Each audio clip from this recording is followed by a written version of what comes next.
안녕하십니까? 죽음 이유에 대해서는 아무도 직접 증명할 수 없습니다. 현재 죽음 이유는커녕 살아서 쓰는 마음도 관찰할 수 있는 도구가 없기 때문입니다. 아직 현대과학은 마음이 뇌를 움직여 생각을 일으키는 결과인 뇌파를 측정하는 수준이기 때문입니다. 그래서 죽음 이유에 대해 궁금하신 분들은 사후세계를 체험했다는 사람들의 주관적인 이야기들에 의존하시는 분들도 많습니다. 그러나 우리에게는 예성인들의 가르침이 있습니다. 예언을 하시는 사람들은 많지만 어떻게 이루어질지 애매하고 일이 발생하고 나서야 틀린 부분은 빼고 맞는 부분만 부각시켜 시중에 돌고 있습니다. 오늘은 인류 최고의 성인 중에 한 분이라 불리시는 석가모니 부처님의 말씀을 통해 진정한 예언은 이런 것이 하는 것을 알아보면서 아무도 모르는 죽음과 환생과 관련한 미스터리 중에서 임종 후 다음 생에 반드시 석가모니 부처님 이후에 다음 부처님으로 오실 미륵보살님을 지금 미륵보살님이 설법하고 계시는 도솔천상세계로 환생해서 만나는 방법을 알아보겠습니다. 이 영상을 보시는 분들 중 아주 소수는 이 내용을 잘 활용해서 임종 전에 죽지 않고 살아서도 미륵보살님의 설법을 듣는 분도 계실 것이라 기대해봅니다. 무착보살님이라는 실제 사례도 있습니다. 석가모니 부처님은 본인이 열반에 드신 후에 수행이 매우 어려워질 것을 아시고 훗날을 위해 안배하신 경전들이 있습니다. 오늘은 너무 어려워서 아무도 못할 만한 고급 수행의 부분은 제외하고 비교적 열심히 노력하면 할 수 있는 높은 단계부터 시작하여 차례로 일반인들도 할 수 있는 수준까지 알아볼까 합니다. 누구나 최대한 이해하기 쉽게, 그렇지만 본질을 흐리지 않기 위해 중간에 조금씩 부족하지만 제가 해설을 하면서 나가니 이런 고급 정보를 놓치지 마시기 바랍니다. 영상을 보시면서 모든 중생을 위해 각 단계별로 미륵보살을 만날 수 있는 방법을 안배하신 석가모니 부처님의 큰 자비심을 느끼게 되시길 바라며 지금 시작합니다. 불설 관미륵보살 상생도솔천경 제1장 미륵보살님이 다음 대 부처님이 될 것이라는 석가모니 부처님의 예언. 이와 같이 나는 들었다. 어느 때 부처님께서 사위국의 기수급 고두권에 계셨다. 그때 세존께서 초저녁에 온몸에 광명을 내시니 그 광명이 다 금빛으로서 기타 숲을 둘러 7겹으로 두루하였고 일체 대중이 부처님의 광명을 보고서 모두 구름처럼 모여들었다. 그때 세존께서 넓고 긴 혀 모양을 내어 천광명을 놓으시니 그 낱낱 광명에 1000가지 빛이 있었고 낱낱 빛 가운데 한량없는 변화한 부처님께서 계셨다. 부처님께서는 우바리에게 말씀하셨다. 자세히 듣고 자세히 들어서 잘 생각하여라. 열애응공정변지는 이제 이 대중들에게 미륵보살 마살에 대한 안욕따라 삼맥삼보리의 수기를 설명해 주리라. 미륵이 전생 때 바라내국의 겉바리촌 바발이라는 큰 바라문집에 태어났으니 지금부터 12년 뒤 2월 15일에는 그 본래 태어났던 곳에 돌아가서 결가보자하고 생각 끄는 선정에 들어간 것 같아서 몸의 작은 빛 광명이 마치 백천의 햇빛과 같이 되어 그대로 도솔타천에 올라가 버리는가 하면 그 몸의 사리가 쇠를 녹여 만든 형상처럼 움직이지도 흔들리지도 않고 몸의 둥근 광명 가운데 수능엄 삼매와 반야바라밀다가 있어 그 자의가 환히 비침으로 때에 여러 하늘 사람들이 곧 뭇 보배의 묘한 탑을 일으켜 사리를 공양하리라. 그때 도솔타 천상에는 500만억 천자가 있어서 도솔천에 올 미륵보살을 기다리고 있을 것이야. 그때부터 미륵보살은 낮밤 6대로 항상 퇴전하지 않는 지위의 법륜의 행을 설함으로 한때를 지나는 동안 500억 천자들을 성취시켜 그들로 하여금 안욕따라 삼맥삼보리에 퇴전하지 않게 하리라. 제2장 미륵보살님이 다음 대 부처님이 될 것이라는 석가모니 부처님의 예언. 그 기본적인 조건은 무엇이고 도솔천에 가신 미륵보살님은 부처님으로 성도하기 위해 언제 다시 지구로 오시는가? 부처님께서는 우바리에게 말씀하셨다. 이것을 이르되 도솔타 천상의 십선에 대한 보응이고 뛰어나고 미묘한 복된 곳이라 하노라. 설령 내가 세간의 한 작은 겁에 머물러 있으면서 일생보처 보살의 보응과 그 십선에 대한 과보를 자세히 말하더라도 이루 다 알 수 없으리니 이제 너희들을 위해 대략 해설해 두노라. 만약에 어떤 비구와 일체 대중이 생사를 싫어하지 않고 천상에 왕생하기를 좋아하는 이거나 위 없는 보리심을 사랑하고 존경하는 이로서 미륵의 제자가 되려고 한다면 마땅히 이렇게 관할지니 이렇게 관하는 자로선 5개와 8개제와 구족계를 지녀 몸과 마음으로 정진하되 일부러 번뇌 끊을 것을 구하지 않고 윤회를 해탈하여 번뇌를 끊는 것을 구하는 것은 성문도인 아라한을 목적으로 공부하는 사람입니다. 대승보살도는 윤회를 두려워하지 않고 계속 환생하면서 선정력과 선행功덕을 쌓아 보살이 되고 최종적으로 부처님이 되는 것을 목표로 하는 사람입니다. 그것을 권유하시는 것입니다. 십선법을 닦아서 낱낱 도솔타 천상의 그 훌륭하고도 묘한 쾌락을 생각해야 할지니라. 이렇게 관하는 것을 바른 관이라 하고 다르게 관하는 것을 삿된 관이라 하느니라. 천상세계는 욕계천, 색계천, 무색계천이 있는데 욕계천은 시박업을 하지 않고 십선업을 위한 의지가 임종전의 마음에 100% 가득 차 있으면 된다고 했습니다. 그 내용을 잠시 보시겠습니다. 제가 최근에 올린 영상에서 선정력과 선행공덕이 승천의 동력이기도 하고 해탈과 깨달음의 동력이기도 하고 서방정토로 가는 티켓이기도 하다고 했는데 불교의 기초인 인승도는 아주 간단합니다. 수단과 방법을 가리지 않고 어떻게든 시박업을 하지 않고 십선업을 하는 것입니다. 시박업은 몸으로 짓는 신업으로는 살생, 도둑질, 음행, 말로 짓는 구업으로는 망어, 기어, 양설, 악구, 사실과 다른 말, 자신에게 유리하게 꾸며대는 말, 이간질, 험담을 말합니다. 생각으로 짓는 의업으로는 탐욕, 분노, 무지에 기반한 생각을 말하는데 그 중에 살생, 양설, 악구, 분노 네 가지나 일상에서 자신의 화를 다스리는 것과 관련이 있습니다. 십선업은 그 반대로 하면 되겠지요? 인승도는 목표가 높지 않고 십선업만 하면 되니 경전 공부는 안 해도 되냐고요? 자, 여기서 생각해 볼 점이 있습니다. 불경에서 말하는 선악의 기준은 주관적인 것을 말할까요? 객관적인 것을 말할까요? 당연히 객관적인 기준을 말할 것입니다. 따라서 대체 내가 마음으로 일으키는 생각이 주관적인 내 기준이나 21세기 사회적 상식의 기준에서 선악을 보지 않고 우주의 객관적인 기준에서 선악을 봐야 할 것입니다. 그러므로 내가 지금 하는 생각이 시박업에 속하는 탐욕, 분노, 무지에 의한 생각인 악업인지 아니면 반대인 불탐, 불진, 불치에 기반한 생각인 선업인지 정말로 구별하기 위해서는 우선 먼저 객관적인 기준인 정견을 확립하기 위해서 부처님의 말씀이 담긴 경전을 공부해야 하지 않을까요? 자신이 얼마나 경전을 깊이 이해했느냐가 의업을 짓는 정견의 기준이 되고 그 이해도가 높을수록 구업과 신업인 말과 행동을 통한 실천이 따라가니까요. 또 다음생에 도솔천 미륵내원으로 가서 다음 대 부처님이 되실 미륵보살의 제자가 되는 방법을 소개했는데 그것이 획기적인 방법인 여러 가지 이유 중에 하나는 도솔천은 아주 높은 천상이 아니라 욕계천이라 불국토나 색계천, 무색계천에 비해 상대적으로 우리가 가기 쉽다는 것입니다. 욕계천은 임종전의 마음에 누적된 십선업의 공력이 100%이면 임종전 체온이 가장 마지막까지 남아있는 부분이 정수리가 되고 사망 후 바로 욕계천에 태어난다고 합니다. 지금 병상에서 오늘 내일 하시는 분이 아니시라면 이 영상을 보는 대부분의 사람들은 아직 절대 늦지 않았습니다. 경전으로 다시 돌아가겠습니다. 이와 같이 도솔타천에 있으면서 낮밤으로 항상 이 법을 설하여 여러 천자들을 제도하고 연부제의 세수로서는 56억만 년을 지낸 뒤에라야 다시 연부제에 하생하리니 미륵하생경에서 설한 것과 같다. 부처님께서 우바리에게 말씀하셨다. 이것을 미륵보살이 연부제에서 사라져 도솔타천에 태어나는 이연이라 하느니라.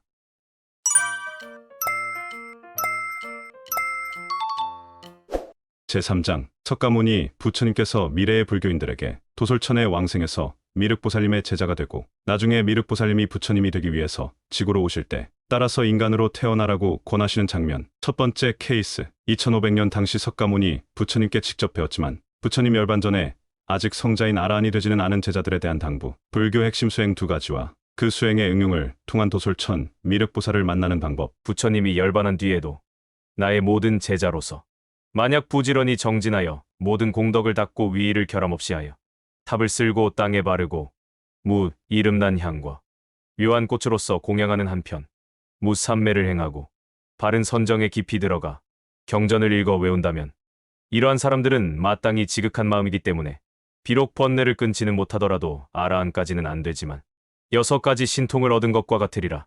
또 전이란 생각으로 부처님 형상을 염하고 미륵의 이름을 부른다면 이러한 무리들도 한 찰나 사이나마 팔계제를 받고 청정한 업을 닦아 큰 서원을 내므로써 목숨이 끝난 뒤에는 마치 장사가 팔을 한번 굽혔다 펴는 그러한 찰나에 곧 도솔타천에 왕생하여 연꽃 위에서 결가부좌하고 있으리라.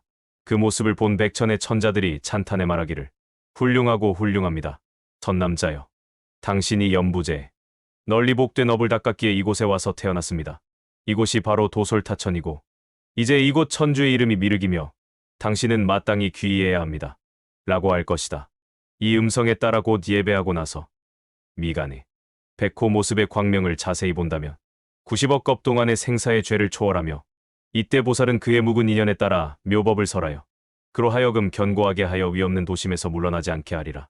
이러한 중생이 만약 모든 업을 깨끗이 하여 6가지 일의 법을 행한다면 결정코 도솔천상에 왕생하여 미륵을 만나게 될 것이 틀림없으며 이 부분은 그때 당시 이미 석가모니 부처님의 제자이셨던 분들을 위해 설명하시는 만큼 이 부분은 초보자에게는 좀 어렵습니다. 감안하시고 계속 보시거나 듣다가 어려우시면 영상 뒷부분은 쉬우니 15분 뒤로 영상을 넘기시기 바랍니다. 하지만 어려워도 내용은 매우 흥미로우실 것입니다. 중요한 부분은 아래와 같습니다. 이 음성에 따라 곧 예배하고 나서 미간에 백호 모습의 광명을 자세히 본다면 6가지 일의 법을 행한다면 그 유명한 남방불교의 사마타 윗바사나 대승에서는 지관이나 정해상수라고 불리는 수행을 말하시는 것입니다.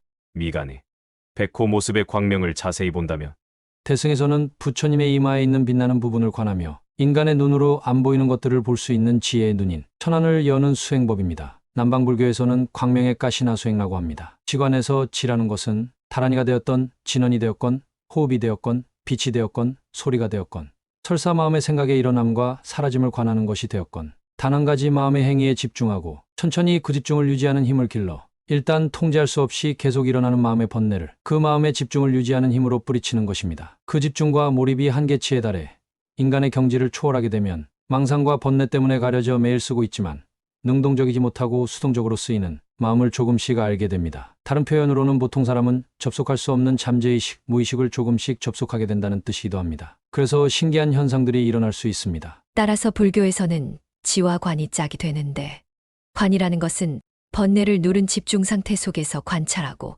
통찰하는 것이라 관은 지보다 어렵습니다. 하지만 불교 수행의 핵심은 스스로 개발한 지혜를 통해 부처님이 말씀하신 진리를 직접 증득하기에 불교 수행의 꽃도 관입니다. 관이 지보다 어려운 이유는 첫 번째로 대상이 하나였던 지보다 여러 개의 대상으로 점점 확장하면서 관찰해야 되어야 하기 때문에 지보다 더 어렵습니다. 두 번째로 대상이 하나라도 마냥 집중 상태만을 유지하지 않고 유지한 채로 거기다 더해 강력한 정사유를 일으켜야 합니다. 세 번째로 정사유가 핵심이기 때문에 교리 공부의 기초가 되어 있지 않으면 할 수 없습니다. 그래서 불교하시는 분들도 수행이란 것이 무엇인지 깊이 알아보지 않으면 다란이나 진원과 호흡 같은 집중 방편은 대부분 아시지만 그보다 더 요구사항이 더 필요한 관찰이나 해관은 잘 모르시는 분들이 많습니다. 오늘 이 영상은 그 부분을 소개하고자 고민을 많이 했습니다. 마냥 머리 아파하실 것 같아 대중이 보는 유튜브에서 이런 수준까지 다뤄야 하나 고민되어 설명만 하려고도 했는데 경전의 핵심 내용에 있기 때문에 그냥 넘어갈 수 없었습니다. 조금 후에 관을 더 설명하기로 하고 지를 조금 더 설명드리면 부처님 이마의 광명이나 빛과 같은 대상을 통해 인간의 집중과 몰입의 한계를 초월하며 무언가가 보이는 특이한 현상이 발생합니다. 그것을 천안이라고도 합니다. 천안도 등급이 있는데 욕계천, 색계천, 무색계천, 3계 전체를 볼 수 있는 각각의 등급이 있고 아랫단계는 윗단계를 관찰할 수 없다고 합니다. 이 구절은 천안을 여는 수행법 중에서 가장 유명하고 일반적인 수행법입니다. 당연히 어렵지만 낮은 단계의 천안이라도 스스로 연다면 자신의 선정력이 이제 불교만의 독특한 방법인 부처님의 교리를 활용한 정사유를 통해 자신의 집착을 본격적으로 녹일 수가 있습니다. 당연히 천안이 없어도 어느 정도는 할 수 있지만 여기는 미륵보살을 만날 정도의 지관 수준을 말씀하시는 것입니다. 여기서 천안은 능동적으로 쓰는 신통이나 초능력의 개념이 아니라 비발사나라고 자신의 무의식에 깊이 들어갈 수 있으냐는 것을 스스로 확인하는 최소한의 지혜를 증명하는 개념입니다. 여기서 발생되는 천안은 수행 중에 나오는 경계라고 부르고 만일 신통 개념으로 착각하여 외부의 사적인 용도로 쓰려고 마음을 일으키면 즉시 타락하여 마도에 빠집니다. 그래서 옛부터 일체 경계는 아무리 신기해도 길을 가는데 보이는 풍경일 뿐이니 무시하라는 말이 있는 것입니다. 진짜 신통은 목표했던 성자의 과의를 증득하고 나서 선행공덕을 닦기 위해 비로소 닦기 시작하는 것입니다. 개인의 해탈만을 원한다면 따로 닦을 필요가 없습니다. 그래서 해탈은 했으나 신통이 없는 아라한도 존재할 수 있는 것입니다. 실제 수행은 단계상에서 5가지 등급으로 나뉘는데 인승도, 천승도, 성문도, 영각도, 보살도입니다. 같은 수행의 단어라도 지혜관찰법 입장에서 각 등급의 수준 및 범위는 많이 다릅니다. 천안이 없으면 이치나 이해가 아닌 실제 수행 등급의 입장에서는 진정한 성문도 이상의 수행자라고 하지는 못합니다. 지금 미륵보살님은 욕계천에 계시기 때문에 전영항에서 서방경토에 가는 것보다 훨씬 쉽다고 말씀드린 대로 다행히 이 경전은 색계천이나 삼천대천 세계를 관할 수 있는 수준 높은 천안까지 요구되지는 않습니다. 그래도 초보자 입장에서는 환상 같고 어렵기는 합니다. 어쨌든 평범한 사람의 능력을 뛰어넘은 수준을 말하기는 하니까요. 지관에서 지혜 부분을 설명드렸으니 이제는 관을 설명드리겠습니다. 6가지 일의 법을 행한다면 여러분이 많이 아시는 육바라밀이 있습니다. 보시, 지계, 인욕, 정진, 선정, 반야입니다. 그런데 이 영상을 보시는 분들이 초보자도 있고 성문도를 수행하시는 분도 계시기에 대승불교뿐 아니라 인승도, 천승도, 성문도, 연각도, 보살도 모두에 통하는 6가지를 알아보겠습니다. 도솔천에서 미륵보살님의 제자가 되는 것인데 미륵보살님이 직접 설한 유가사지론의 일부에서 내용을 살펴보는 것이 보다 확실하겠지요. 선정력이 무르익어 자신의 번뇌를 누르게 되면 이제 잠재의식과 무의식에서 자신의 전도된 마음과 번뇌의 뿌리를 뽑기 위해서 선정 상태에서 정사유를 통해 각종 명상 대상을 직접 관찰하여 부처님이 말씀하신 교리를 직접 자신이 알아야 합니다. 이것이 불교와 다른 종교와 수행을 명확히 구분짓는 지혜의 관, 객관이라고 합니다. 믿음을 통한 집중 수행은 어느 종교, 수행단체에나 있으나 선정 상태에서 실천할 수 있는 정사유인 혜관은 없습니다. 부처님의 교리를 모르면 할 수 없기 때문입니다. 그래서 내면의 전도된 마음을 바로잡고 진실을 증득해야 하는데 각자의 수준과 범위에 따라 해야 할 일들이 다 다릅니다. 그런데 그 공통적인 관찰법은 삼문육사라고 합니다. 삼문은 그 깊이와 자세함을 말하고 육사는 해야 할 정사유를 말하는데 내용이 많아 간단히 원리만 설명드리면 첫 번째, 지금 이 대상을 통해 무엇을 관찰하여 어떤 진리를 얻고 어떤 효과를 가져와야 하는지 교리에 대한 이해, 예를 들어 호흡이라면 전체 호흡 수행의 절차와 각 단계마다 해야 할 일을 말합니다. 두 번째, 대상에 대한 자세한 관찰을 통해 특성을 파악함. 호흡이라면 각 단계마다 그 단계에서 유관천안, 희안 등 수행자가 보유한 일반적, 특수한 지혜를 통해 관찰할 것을 관찰해내야 합니다. 세 번째, 대상을 독립적 특성인 자상과 그 대상뿐 아니라 모든 다른 대상의 공통적 특성인 공상의 여러분이 많이 아시는 무상, 무아는 이 공상을 관찰한 결과로 실제 수행상에는 교리의 이해를 떠나 직접 관찰해야 하는 것입니다. 네 번째, 그 과정에서 나오는 번뇌를 나에게 유익한 백품과 나에게 불유익한 흑품을 관찰하여 그 품을 대치법문을 통해 백품으로 바꾸는 과정을 합니다. 예를 들어 몸을 관찰했더니 내가 몸이 아니고 몸은 의지할 대상이 아니고 몸을 떠나야 한다. 그러니 몸에 대한 집착인 흑품을 몸에 대한 무집착인 백품으로 스스로 자신의 생각을 전환합니다. 다섯 번째, 시간이라는 뜻인데 과거의 대상과 현재의 대상과 미래의 대상의 특성과 흐름을 판단해서 시간적 흐름 속에서 참회와 반성을 통해 과거의 집착으로 인한 현재의 고통을 지금 집착을 버리고 올바른 생각으로 바꾸어내어 미래의 고통을 막는 노력입니다. 마지막으로 이치라는 뜻인데 관대도리, 작용도리, 증성도리, 법의도리라고 해서 마치 과학자처럼 대상의 현상과 작용, 그리고 선정과 지혜를 통해 바람직한 결과를 얻는 증성도리. 우리 마음의 본체는 모든 인과를 돌리고 없는 곳이 없지만 고정된 실체는 찾을 수 없다는 법의도리에 대한 이해의 수준을 높입니다. 앞에서도 말씀드렸다시피 교리를 통해 이해한 것을 넘어가 본인이 직접 관찰해서 부처님이 이미 말씀하신 교리들을 스스로 확인해 나가는 과정입니다. 나중에 큰 깨달음을 얻을 수 있는 기반이 되겠지요. 지금까지 윗바사나, 비발사나, 지혜관, 정해쌍수라고 불리는 전문 수행에 대해 잠시 말씀드렸습니다. 미륵보살님이 담당하시는 대승불교 유식학도 우주의 모든 현상을 정리한 학문인데 많은 경전 공부를 통한 이해로 시작하지만 결국은 선종처럼 수행을 통해 모든 유식학의 내용들을 스스로 직접 확인해야 합니다. 단지 막무가내로 수행을 시작하기보다 먼저 수행의 이론과 이치를 탄탄하게 가져가기 때문에 부처님이 안 계신 이 시대에는 빠른 것보다 안전하게 가는 것이 중요하기 때문에 보다 안전하게 갈 수 있는 방법이라고 볼 수 있습니다. 계속 가겠습니다. 또 미륵을 따라 연부제지구에 내려와서도 제일 먼저 법을 들음으로써 미래세의 현겁의 일체 모든 부처님을 만날 것이고 성수겁에서도 여러 부처님 세존을 만나 여러 부처님 앞에서 보리의 수기를 받게 되리라. 제4장, 석가모니 부처님께서 미래의 불교인들에게 도솔천의 왕생에서 미륵보살님의 제자가 되고 나중에 미륵보살님이 부처님이 되기 위해서 지구로 오실 때 따라서 인간으로 태어나라고 권하시는 장면. 두 번째 케이스, 석가모니 부처님께 직접 배우지 못했지만 석가모니 부처님께서 열반한 뒤에 불교의 법을 공부하는 모든 중생들에게 미륵보살님을 추천하는 당부. 부처님께서 우바리에게 말씀하셨다.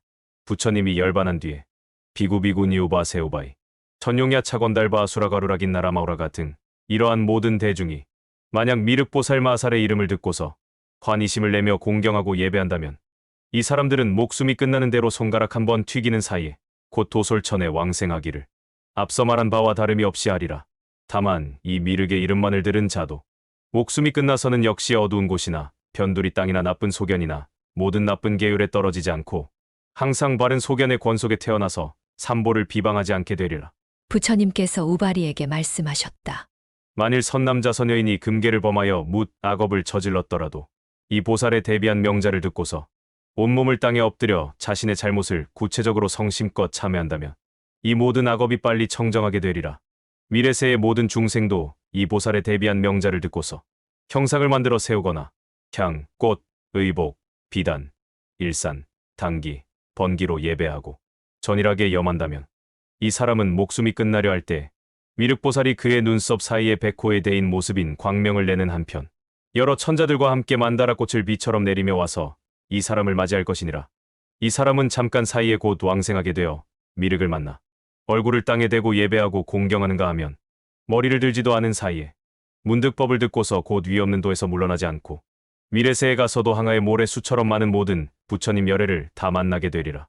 마지막 제5장 석가모니 부처님께서 미래의 불교인들에게 도솔천에 왕생해서 미륵보살님의 제자가 되고 나중에 미륵보살님이 부처님이 되기 위해서 지구로 오실 때 따라서 인간으로 태어나라고 권하시는 장면. 세 번째 케이스. 부처님께 직접 배우지 못하고 부처님이 열반한 뒤에 불교의 법을 공부하는 모든 중생들에게 미륵보살님을 추천하는 당부. 미래에 아직 불교에 귀하지 않은 사람들에게까지 권하는 내용. 부처님께서 우바리에게 말씀하셨다. 너는 이제 자세히 들어라. 이 미륵보살이 미래세에 가서도 중생들에게 큰 귀의할 곳이 되리니 만약 미륵보살에게 귀의하는 자가 있다면 알아두라. 내가 지금 말한 것들을 지키는 사람들. 이 사람은 위없는 도에 퇴전하지 않게 되리며 미래에 미륵보살이 부처님으로 성불할 때 이와 같이 행하는 사람은 부처님의 광명을 보고서 곧 수기를 얻으리라. 부처님께서 우바리에게 말씀하셨다.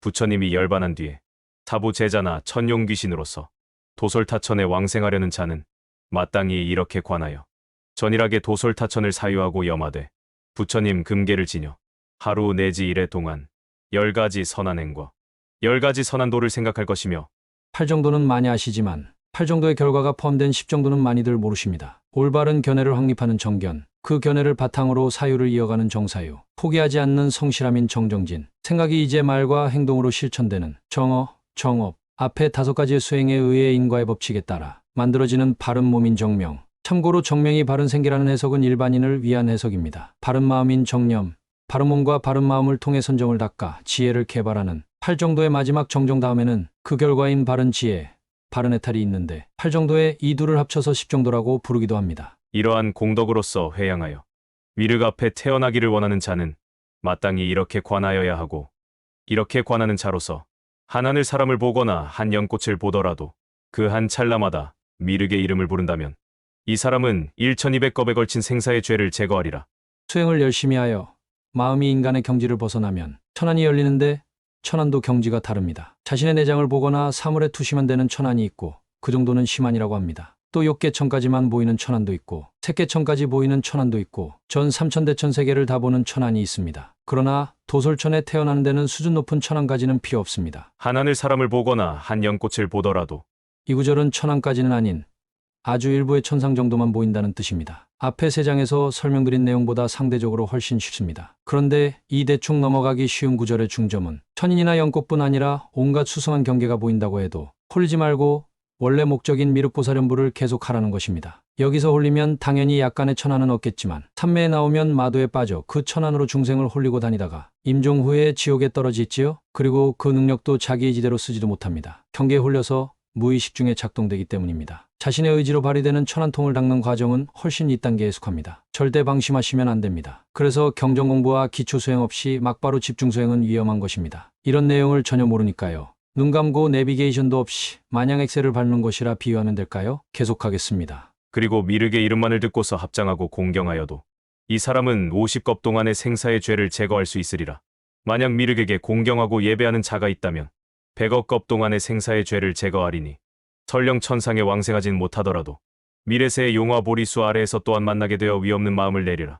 여러분이 이 영상을 보는 것은 우연이 아닙니다. 그리고 미륵의 이름만을 듣고서 합장하고 공경하여도 이 사람은 50겁 동안의 생사의 죄를 제거할 수 있으리라. 이 구절은 반대로 50겁 동안 생사의 죄를 제거할 만큼 여러분이 전생에서 고생하면서 업을 갚았거나 현생에서 수행이나 선행을 했기 때문에 미륵의 이름을 듣고 합장하고 공경할 수 있는 것입니다. 지금도 아프리카에서는 부처님의 가르침은커녕 하루하루 생존하기 바쁘고 잘 사는 유럽이나 북미에서도 부처님의 가르침을 듣기 어렵습니다. 그리고 수천 년 동안 얼마나 많은 잘못된 지도자들이 자신이 미륵이라고 거짓을 말해왔습니까? 심지어 지금도 일어나고 있는 일입니다. 그런데 부처님의 가르침과 인연이 되고 지금 이 영상을 통해 팔만대장경의 내용을 통해 천상에 태어나 미륵보살님의 제자가 되는 방법을 듣는다는 것이 여러분은 정말 쉽다고 생각하십니까? 어마어마한 복이 있으신 것입니다. 기륭화복을 말할 때 복은 한마디로 과거에 선업을 지어서 돌아오는 선업력이고 하는 한마디로 과거에 악업을 지어서 돌아오는 악업력입니다. 저는 이 영상을 여기까지 보신 여러분의 선업력을 축하합니다. 이 말씀을 하실 때에 한량없는 대중들이 곧 자리에서 일어나 부처님 발 아래 엎드려 예배하고 미륵의 발 아래에도 예배하고서 부처님과 미륵보살을 100,000번 돌았는데 아직 도를 얻지 못한 자들이 각각 서원을 내었다. 저희들 하늘사람 팔부 중생은 이제 부처님 앞에서 성실한 서원을 내오니 미래세의 미륵을 만나 이 몸을 버리고서 다 도솔타천에 왕생할 수 있게 하옵소서. 부처님께서 이에 수기하셨다. 너희들과 미래세의 복을 닫고 계율을 지닌 자는 다 미륵보살 앞에 왕생하여 미륵보살의 거둬들임을 받게 되리라. 여기서 나는 출가하지 않아 계율이 없는데 어떡하냐는 분이 계실 수 있는데 진정한 계율은 형식보다 마음에 있습니다. 여러분이 이 영상을 보시거나 경전을 보시면 분명히 부처님이 불유익하니 하지 말라는 말씀이 있고 유익하니 하라는 말씀이 있을 것입니다. 그 내용을 기억하여 앞으로 실천하겠다는 의지를 세우는 것이 바로 스스로 계율을 세우는 것이고 의지를 세운 후 내가 무언가를 하고자 하는 생각과 말과 행동의 의도가 일어날 때 부처님의 말씀을 떠올려 부처님이 하지 말라는 것은 내 습관과 천성이 하고 싶어도 하지 않는 것이고 내 습관과 천성이 하기 싫어도 부처님이 하라고 한 것은 해야 하는 것입니다. 즉, 경전을 읽고 이해해서 부처님의 말씀을 나의 생활에 적용하는 것이 진정한 계율입니다. 어렵다고 생각하면 마냥 어렵기에 시작도 못하지만 이제부터 하려고 작정하고 길을 찾으면 지금 당장 시작할 수 있는 것입니다. 당연히 높은 결과를 얻고 싶다면 계율이 많으면 많을수록 좋습니다. 계율은 실천하는 과정에 마음에서 인내심이라는 선한 법을 개발하게 되고 그 인내심이 강해져 마음의 오장애를 누르면 이름이 바뀌어 사마타라는 질을 얻고 마침내 인간의 본성인 성욕과 식욕마저 누르면 범행을 닦는다고 부르고 또 이름이 바뀌어 질을 넘어서 정식의 선정을 얻게 됩니다. 그래서 계율에서 선정이 나오고 선정에서 지혜가 나온다는 말이 있는 것입니다. 다시 한번 말합니다. 계율에서 선정이 나오고 선정에서 지혜가 나옵니다. 그런데 어렵게 생각할 필요 없이 경전을 읽고 일상에서 자신의 천성과 습관을 누르고 읽은 바를 실천하는 부동심을 기르는 것이 계율의 목적입니다. 업력을 극복하고 서서히 계율 선정 지혜를 얻는 마음의 힘을 5가지로 정리했는데 신근염정해라고 하며 오근이라고 부릅니다. 신, 얼마나 믿음이 강한가? 맹신인가? 합리적인 이성에 기반한 믿음인가? 믿음의 레벨. 근, 얼마나 성실한가? 가끔씩 생각할 때 하는가? 꾸준히 성실하게 실천하는가? 성실함의 레벨. 겸, 일상의 수많은 순간이나 수행의 수많은 순간에서 악업이나 악념이 올라왔을 때 휩쓸리지 않고 얼마나 빨리 알아차리는가 깨어있음의 레벨. 이것이 수행은 무의식을 의식화하는 것이라는 말의 다른 표현입니다. 무의식이란 결국 나의 타고난 종자인 개성과 현생의 본능과 습관을 말하는데 이것에서 벗어나서 자유를 찾는 것이 나 자신과의 싸움인 수행입니다. 오근 중에서 신근염이라는 3가지가 개발되면 이제야 드디어 실제로 실천할 수 있는 2가지 힘이 개발됩니다. 정, 상황에서 내 천성과 습관에 휩쓸리지 않고 얼마나 부동심을 유지할 수 있는가. 부동심의 레벨. 해, 상황에 휩쓸리지 않고 알아차리고 침착함을 유지하였으니 그 상황에 맞는 교리나 신법을 떠올려 얼마나 적절하게 대처하여 닥친 문제를 해결하는가. 슬기로움의 레벨. 모든 불교에서 말하는 자기 자신과 싸우며 자기를 닦는 수행법과 타생명체를 위한 선행공덕은 재앙막자, 가능한 한 아무리 작은 악업이라도 짓지 말고 중선봉행, 아무리 작은 선이라도 실천하라. 이 8마디의 원칙에서 벗어날 수 없습니다. 우주의 모든 원리에 우선하는 인과의 법칙이기 때문입니다. 수행과 선행의 원리는 같습니다. 내가 내 자신에게 하는 악행을 멈추고 내 자신에게 선행을 하는 것이 수행이고 타생명체에게도 그렇게 하는 것이 선행일 뿐입니다. 선행은 나 혼자만의 문제가 아니기에 더 어려울 뿐입니다. 오늘 내용은 여기까지입니다. 경전 앞부분의 미륵보살님과 그 계신 곳을 관상하는 수련에 대한 내용을 제외하고 보다 현실적인 부분들에 대해 설명되었습니다. 많이들 잘못 살고 계시는데 관상 수행은 상상이 아닙니다. 시작하려면 수행을 통해 천안으로 그 광경을 직접 보고 기억해서 그 이미지를 의식 속에서 실제와 같이 일으키거나 100번 양보해도 경전에 맞게 자세하게 묘사된 그림이 있어야 합니다. 그러나 올바른 방법으로 천안을 여신 대단한 분들은 제가 교리를 설명한 영상을 볼 필요가 없고 자세하게 묘사된 그림도 없기 때문에 기회가 되면 나중에 올리기로 하고 일단 생략하였습니다. 양해 바랍니다. 저번 영상에서는 전체적인 윤회 원리를 설명드렸고 수천 년 동안 역대 우승들과 수행자들이 노년기에 고민해왔던 4가지 문제를 푸는 방법을 설명드렸습니다. 이번 영상은 도대체 어떻게 하면 도솔천 미륵보살님 내원에 왕생하는가를 석가모니 부처님의 말씀을 들으시면서 부족한 저의 해설과 같이 보셨습니다. 다음 영상은 만일 다음 생에 도솔천에 왕생할 수 없다 해도 먼 훗날 미륵보살님이 도솔천에서 인간 세상으로 와서 부처님으로 성도하시면 그때 바로 그 시험에서 어떻게 우리가 그때 성불하신 미륵부처님의 제자가 될 수 있는 인연을 지금부터 만들 수 있는가에 대해서 살펴볼까 합니다. 마음 닦는 손오공 채널은 부처님을 비롯한 성인이 남긴 심신수양의 기록들을 연구하여 사람들이 추상적으로 생각하거나 잘못 알고 있는 개념 속에서 스스로 중심을 잡으실 수 있도록 본질을 흐리지 않는 선에서 현대인이 이해하기 쉽게끔 실용적인 원리를 정리해서 전달하고 있습니다. 선행하는 사람을 돕는 것도 누구나 지금 당장 할 수 있는 가장 쉬운 선행입니다. 화면 하단의 왼쪽에는 멤버십 가입 버튼이 있고 오른쪽에는 슈퍼생스가 있습니다. 여유가 되시는 분들의 작은 후원은 더욱더 정성이 들어간 영상을 제작하는데 큰 힘이 됩니다. 제 채널인 마음 닦는 손오공에 대한 많은 성원 부탁드리겠습니다.